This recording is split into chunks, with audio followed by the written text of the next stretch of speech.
কিছু বাস্তব সত্য কথায় মানুষের কাছে তিতো করলার মতো লাগে। তো যাই হোক, হ্যালো এভরিওয়ান, আসসালামু আলাইকুম। সবাই কেমন আছেন? আশা করি যে যেখানে আছেন ভালো আছেন। আমরাও আছি আল্লাহর অশেষ রহমতে ভালো। তো সকালে শুরু করলাম, সকালে ঘর গোছানো দিয়ে কাজ শুরু করলাম। তো প্রতিদিন আসলে রুটিন কিন্তু এটাই হয়। সকালে ঘুম থেকে উঠে নামাজ কালাম শেষ করে আপনাদের ভাই অফিস চলে যায়, তারপরে আমি আস্তে ধীরে ঘরের কাজ করি। তো আমি সবসময় ঘরের কাজগুলি আগে করার চেষ্টা করি। ঘরের গোছানো থাকলে মনও ভালো লাগে, দেখতেও কিন্তু ভালো লাগে, আর কাজ করতেও আমার কাছে অনেক সুবিধা লাগে। তাই আমি এইভাবেই কাজ করি। এটাই হলো আমার রুটিন মতো কাজ। তো এই তো আপনারা কে কেমন আছেন? সবাইকে শুভ সকালের অনেক শুভেচ্ছা জানাই। তো সবাই জানাবেন কেমন আছেন সকালবেলা। আমি এখন সকাল থেকে ভিডিওটা শুরু করলাম, তাই আপনাদেরকে শুভ সকাল বলে দিলাম। কিন্তু ভিডিওটা ছাড়তে ছাড়তে আমার 2টা 3টে বেজে যাবে আপলোড হতে হতে। তো এই তো সকালে এখনও নাস্তা করি নেই, যেহেতু অনেক প্রচুর পরিমাণ ক্ষুধা লাগছে, কারণ আমি ভোর 5টা বাজে উঠি। এজন্য ক্ষুধাটা আমার তাড়াতাড়ি লেগে যায়। তো ঘরটা গোছকাজ করে তারপরে আমি নাস্তাটা করব। তো দেখি আজকে কি করি। তো সাথেই থাকেন, যদি অবশ্যই পুরো ভিডিওটা দেখবেন। যদি সাথেই থাকেন, ভিডিওটা অবশ্যই ভালো লাগবে। তো আসলে কি, আমরা প্রতিটা নারী কিন্তু ঘরের ঘরের কাজ করতে আমরা অনেক পছন্দ করি। কারণ নারীদের সবচেয়ে পছন্দের জায়গা, ভালোবাসার জায়গা কিন্তু এই সংসার। এই সংসারটাকে আমরা একটু একটু করে, তিলে তিলে করে কিন্তু একটু বড় করি, এত সুন্দর করে গুছিয়ে নেই। তো মানে যার যেরকম আছে সে সেরকমভাবে গুছিয়ে নিতে পারি। কারণ সবার তো আর অর্থ সম্পদ, টাকা পয়সা, বাড়িঘর সবার কিন্তু থাকে না। আল্লাহ পাক সবাইকে এক সমান দেয় না। তাই বলি আর কি, যে যেখান থেকে আছে তারপরে বলি আলহামদুলিল্লাহ। তো এই তো এখন ঘর দর গোছাগাছি করে নিলাম, এখন যাব রান্নাঘরে। তো দেখি রান্নাঘরে আজকে কি করা যায়। তো আর আসলে সকালে ঘুম থেকে ওঠার পর কিন্তু হাজারটা কাজ থাকে সংসারে। একেবারে সকাল থেকে রাত্রে 9টা পর্যন্ত মনে হয় কাজই শেষ হয় না। আসলে সংসারে টুকিটাকি অনেক কাজ থাকে, সেই কাজগুলি তো আমাদের মেয়েদেরই করতে হয়, কারণ সংসারের সব কাজই কিন্তু আমাদেরই করতে হয়। আর যাদের হেল্পিং হ্যান্ড থাকে সেটা তো আলাদা কথা। আর যারা আমার মতো গৃহিণী আছেন, নিজের কাজ নিজেরই করতে হয়, তাদের তো আরও অনেক কাজ থাকে। তো যাদের আবার বড় সংসার, তাদের আমার থেকে আরও অনেক বেশি কাজ থাকে, বাচ্চা কাচ্চা থাকে, ছোট বাচ্চা, যেহেতু অনেকের ছোট বাচ্চা থাকে, ঘরে মুরব্বি থাকে, অনেক কাজের চাপটা অনেক বেশি থাকে। তাই তো।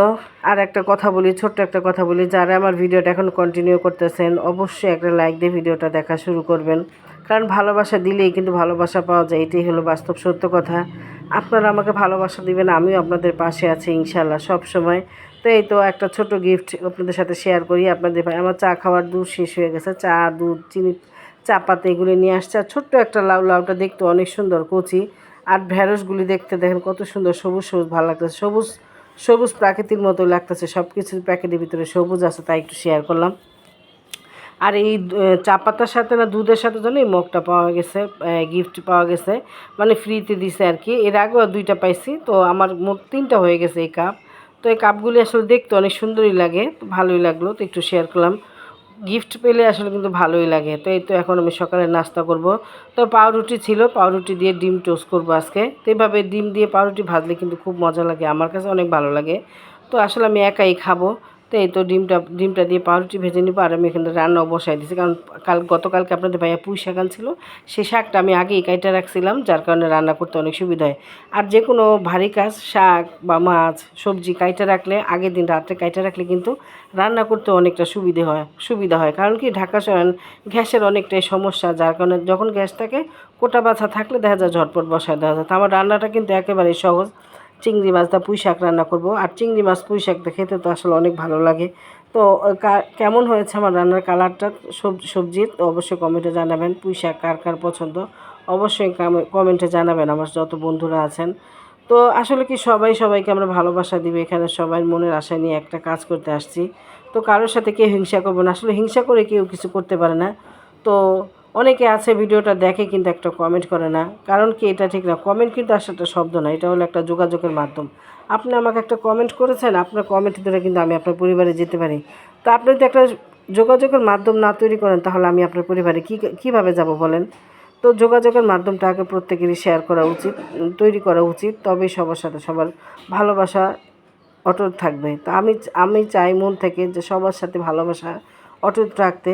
তো এই কাজের জন্যই সবার পাশে থাকবো ভালোবাসা দিয়ে। তো এই তো আমাদের ইয়ামিন দেখেন দুষ্টামি করতেছে, সে ক্যারাম বোর্ডও নিছে, সে ঘোড়াটাও নিছে। আর সে দুষ্টামির নামে 1 নম্বর ওস্তাদ, সে এখনও নাস্তা খায় নাই। তো আমি এখন এখানে বসে বসে নাস্তাটা খাইতেছি আর টিভিও দেখতেছি। তো মিঠাই নাটকটা দেখতে আসলো ভালোই লাগে, কারণ নেটের মধ্যে মাঝে মাঝে আইসা পড়ে, তখন আমার কাছে দেখতে ভালোই লাগে। তো মিঠাই নাটকটা দেখতেছি, আর এখানে ইয়ামিন খেলা করতেছে, সেটা একটু দেখতেছি। তো বলতেছে আমাকে একটু ধরো। তো আবার ক্যামেরার সামনে আসতে অনেক পছন্দ করে, কিন্তু ওর বড় ভাই আবার ও একটু লজ্জা পায়, আলিফ লজ্জা পায়, কিন্তু ইয়ামিন ক্যামেরার সামনে আসতে লজ্জা পায় না। তো আমাদের ইয়ামিনের যে সবাই দোয়া করবেন, সবাই মাশাআল্লাহ বলবেন। আল্লাহ হাফেজ।